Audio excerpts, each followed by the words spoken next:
Welcome to today's live stream. Today I'm going to be talking about the dimming, which is put together by an organization called Geoengineering Watch, which seems to be headed by a named Dane Winnington. And interesting in many ways, I've known about what are called contrails for some time, but I learned a lot more in this documentary. So if you haven't had a chance to watch it, I would encourage you to watch it. It's not necessarily put together in the most coherent manner. Someone who I suggested to watch it told me, he said the first 15-20 minutes seemed to me to be a bit chaotic.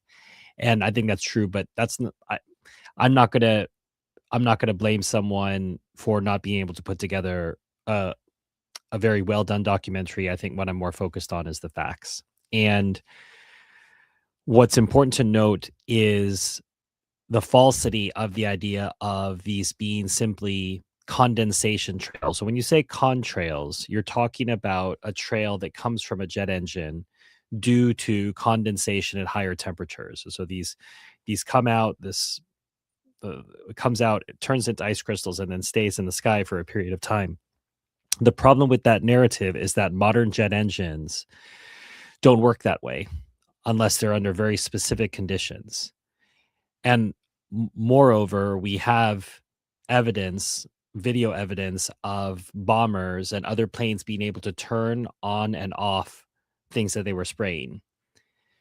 So what's clear is there's something being sprayed.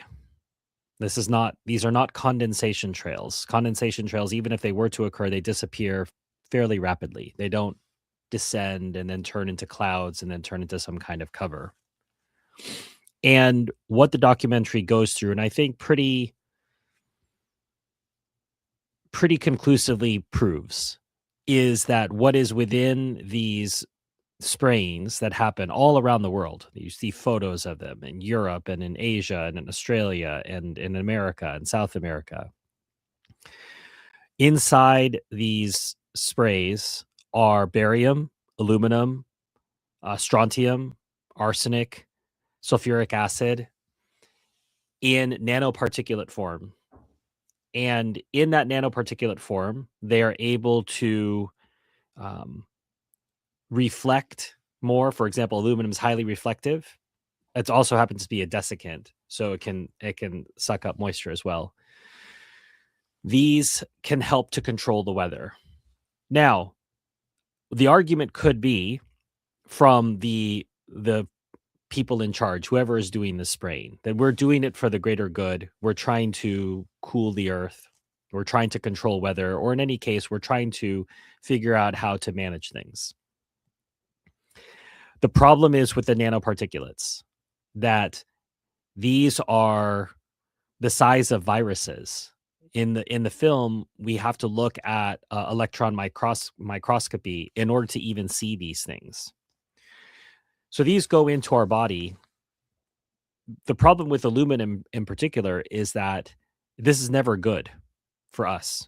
As humans, we might be able to tolerate it more, but it's put forward as a thesis for the bees and other insects dying off, that they are collecting too much of the nanoparticulates, which for them would represent a much greater amount of their body mass, and they're dying off with symptoms similar to dementia, which can be triggered in humans by aluminum buildups. So these are all things I did not know about. So I'm appreciative of having learned all of that. What I think is hard to watch is the sort of hopefulness of not just the producer, the head of Geoengineering Watch, and a number of the very thoughtful and interesting guests on the documentary, is if America only knew, or if the people worldwide only knew, they would rise up. And I say this, we're in early February, as the Epstein file release is detonating all around the world, except in the United States, where there are no consequences for this. And keep in mind, I argue, as many others have before me, that the real crime of the Epstein files is not the sex crimes, as horrible as those are. It's what is behind that. What was that blackmail then used to do? So if you're going to engage in such criminal activities, you're going to use it for something that's worth more than that, quote unquote, worth more. Someone is willing to do something much worse than to allow that data to come out. So with the dimming, this weather control, which sorry, I also didn't note those particles that are up there because of their composition. You can then use instruments like HARP to maneuver the group of particulates, and that can allow you to control weather, whether that's steering hurricanes or other weather patterns. And I'm reflecting on it. Part of why I wanted to do this documentary is in the part of the United States where I live, we recently had a massive snowstorm, as did most of the United States. And when you it's not as if big snowstorms never happen, but it reminded me I really needed to look more into weather modification and learn more, and that's why I wanted to look at the documentary. So this control of weather can be used in a weaponized way in versus the more benign way that's shown to us. I think the name of the gentleman is Douglas Keith. If I'm getting that wrong, I'm happy to be corrected. But he's saying we need to do this for the future. And if some people have to die as a result, there's a greater good. So even if we argue that there are people who want to do good by doing weather modification, that's the most benign interpretation that you could give. It's clearly also usable as a weapon. It usable either to create drought, and there's side effects from it that may or may not be intended. So the wildfires that we see in California and other places, which are more spectacular than we've ever seen before, Australia as well, is due in part to the condition of the trees as a result of what's happening because of this geoengineering. This geoengineering disrupts the hydrological cycle, it disrupts wind currents. And so the things that are normally happening in nature in relation to pollination and what Dane speaks about, this idea of trees breathing, just moving within the cycle of life, all of this is being disrupted. And you can look out. He shows us a shot of Yosemite, the Yosemite Valley, and you can see these trees that are just dying, no explanation other than this disruption of their normal process of chlorophyll, etc., in part due to the corruption of the soil. The soil is also being corrupted by these nano particles. So it's everywhere. It gets into our oceans, disrupts the fish, disrupts. I talked about the insects. It can get into our lungs. It can kill us. So this is something that affects all of us in a way. And yet it's not something that a lot of us know about or would potentially dismiss as conspiracy theory. There's a quote he has in the documentary, a film clip of LBJ, President Lyndon Baines Johnson, saying, "He who controls the weather controls the world," which I'd never heard him say such a quote. But it certainly is true. And there are other proofs that are adduced throughout. There's a Canadian politician, I think he has a former Canadian defense minister, someone else, a former governor of British Columbia. I mean, he has Catherine Austin Fitts. He has a number of people in this documentary. He must have earned a lot of social capital through good research for these people to be unafraid to come on the documentary and talk with him. But this Canadian government official requested information from Ottawa on weather modification, etc., and a bunch of pages came back redacted and blanked out. So why? Why were there weather modification patents going back 100 years? So it is something that is possible.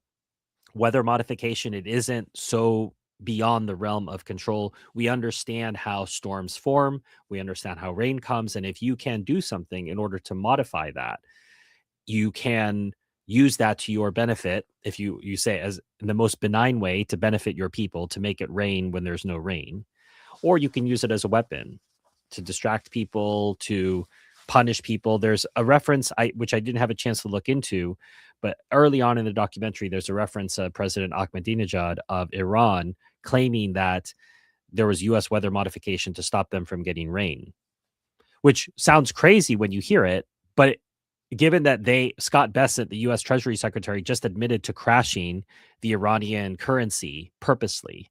If they can crash a currency, they can certainly mess with Iran in other ways. And given everything that we see in this weather modification documentary, geoengineering, I think it's certainly possible and certainly something worth looking into. So, as I said, my main beef with the documentary, if it's even called a beef, I really wouldn't even necessarily classify it as a beef. It's just a concern that what is really stopping this from what's preventing this from being stopped is knowledge that if only the people knew.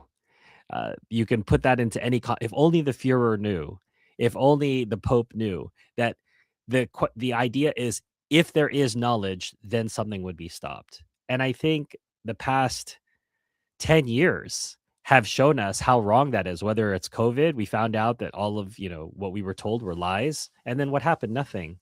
No one was held to account for all of the tragedy that happened because of the way that the governments reacted to COVID, not to COVID itself, which had the death rate of an average flu, but to the overreactions and the destruction that was caused. And we are finding out more and more all the time.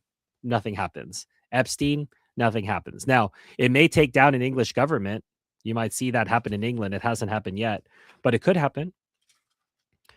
But we are aware of all of these things around us. We are aware of what Monsanto is doing, or Nestle stealing the water from communities in Wisconsin. We know all about these things, and yet, as a general populace, nothing's done about it. I think there are some pushbacks in some small local areas, and those people have to be commended for that. But the idea that all that's necessary is for there to be knowledge and that this thing will then be pushed back, I think is fallacious. The idea that the government's hiding this from us and we just have to expose that, I don't think that's realistic. I think if there was a court case presented tomorrow in front of the entire American people, there'd be a lot of shrugging of shoulders. And I can't speak for any other groups of people. The United States is the country that I have citizenship in. But the point that I would make is there is not willpower within the American people to affect change, meaningful change in areas that they're actually concerned about. And despite how important geoengineering is and its role in how it's destroying numerous aspects of our life, I simply don't believe that people are that interested. It's a tragedy. It's unfortunate. I hate to have to say that. And I'm happy to be contradicted in the comment section. For those of you who are watching this after the live, I'm happy to be contradicted. But at the moment, it doesn't seem to be otherwise. If there aren't any further comments or questions in the chat, I'm going to wrap up for today. But as I say, I think it's worth watching. Don't be too hard on him for the style of the documentary or the way in which the information is presented. I just would encourage you to learn about everything he talks about. There's a lot of good information there, and a lot of rabbit holes for you to go down and learn more about and educate yourself. So a lot of thanks to Geoengineering Watch for doing the film and teaching me, and I hope that you all will take advantage of their work as well. Liberty Queen Bee, nothing will ever be done about it. They don't hide it. They talk about it at the summits as they have been for over a decade. And this is Liberty. The viewers may not know, Liberty Queen Bee is a beekeeper herself. So she's been able to hear about the collapse of bee colonies and know more about it than I possibly could. And maybe that's a conversation for another time. If I can find a good documentary about that, I'll have to ask her about that. I'll ask her if she knows a good documentary about that. As I said, remember to hit like and subscribe, share this with people who might be interested. If you're watching afterwards, after the live, please keep the conversation going in the comments. Also watch What They Are Spraying, which was done way before this film. What are they spraying? Let me write that down. What are they spraying? All right, thanks everybody for joining, and I will see you on the next live stream.